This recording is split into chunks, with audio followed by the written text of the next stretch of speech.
Okay, seventh graders, let's take a look at chapter 15, section 3. We've talked about opposition to slavery, and we talked about how there was a connection between abolitionists and women's rights activists.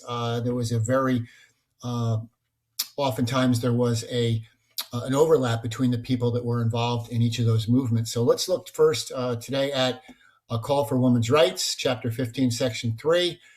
Just a reminder that the vocab terms for chapter 15.3 are on Quizlet, and I'll also link those to the Schoology page as well. You'll be able to view those on your Schoology materials.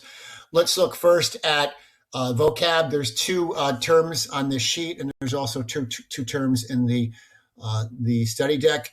First term is Seneca Falls Convention, which will take place in the mid-1840s. And this is the first women's rights meeting held in upstate New York near Rochester and Seneca Falls, the Seneca Falls Convention.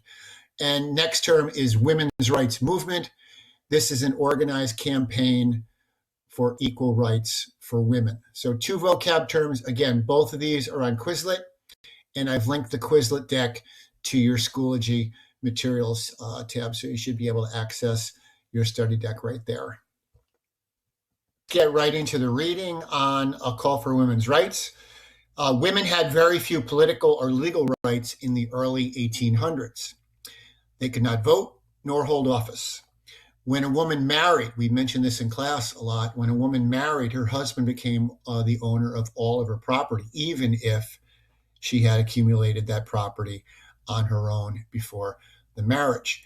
If a woman worked, her wages legally belonged to her husband. A husband could hit his wife as long as he did not seriously hurt her. In the mid-1800s, some women and men began to work for women's rights. And again, going back to our previous recent sections, a lot of the same abolitionists that we've talked about, Frederick Douglass, the Grimke sisters, Miss Harriet Tubman, while all these folks were important abolitionists, they were also, not a coincidence, they were also huge supporters of women's rights as well. In 1848, 200 women and 40 men met to discuss problems that were faced by women in America. This meeting was called the Seneca Falls Convention. The people at the meeting wrote a declaration that demanded equality for women. And they also demanded at this convention the right to vote for women. The situation of women slowly, sometimes painfully slowly began to improve in some way. And we'll look at the chart when the reading is done. Legal rights were given to women in some states. In New York, for example, married women were allowed to keep their own property and their own wages. Educational opportunities for women also increased. Reformers like Emma Willard, and that is spelled incorrectly on the worksheet here. Hopefully, maybe if I contact the book company, they'll give me a bonus if I point out that the spelling is wrong. It's Willard, Emma Willard. She opened a high school that is still open, by the way, in Troy, New York, for women. Mary Lyon opened a female seminary in Massachusetts. The seminary is a school that teaches people to become pastors and ministers. And during the late 1830s, a few men's colleges began to admit women as well. However, leaders of the women's rights movement, including Susan B. Anthony and the former enslaved African-American Sojourner Truth, knew that their work was just beginning. The struggle for equal rights would last for many, many years.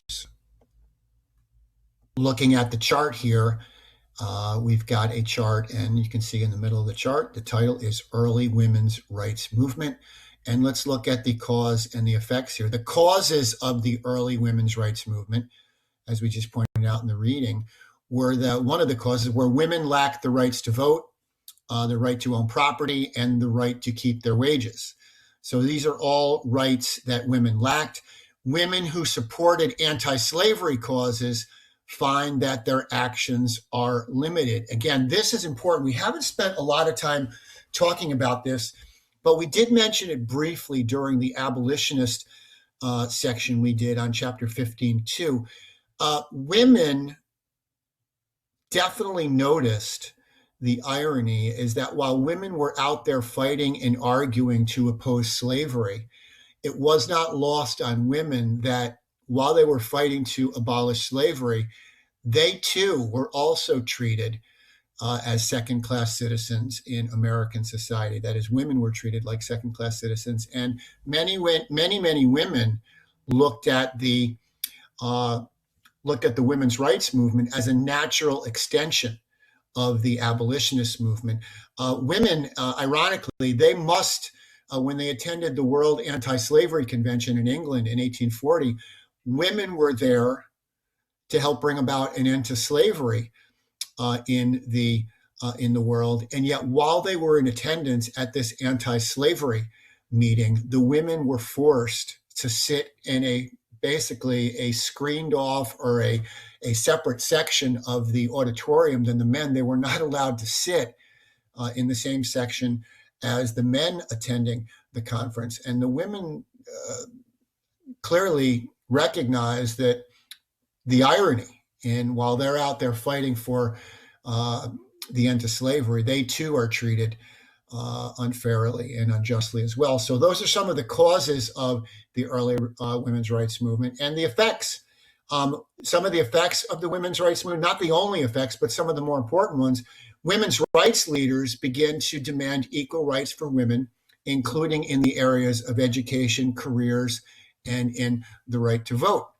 Also, leaders of the women's rights movement will use a variety of tactics, such as giving speeches. They certainly recognize, much like Douglass recognized, that by speaking out against slavery and pointing out the evils of slavery, Frederick Douglass was able to kind of win a lot of supporters over to his side, people who might not have been inclined to oppose slavery.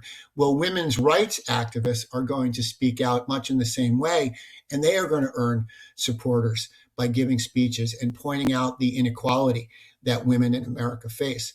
And finally, by the mid-1800s, more schools are going to be open to women, and more women are going to gain legal rights in some states, and women are going to begin entering male-dominated career fields. So see, these are some of the effects of the early women's rights movements. At the bottom of the sheet, there are two questions. I'd like you, one, to answer both questions, rather, on a Google document and then share it with me.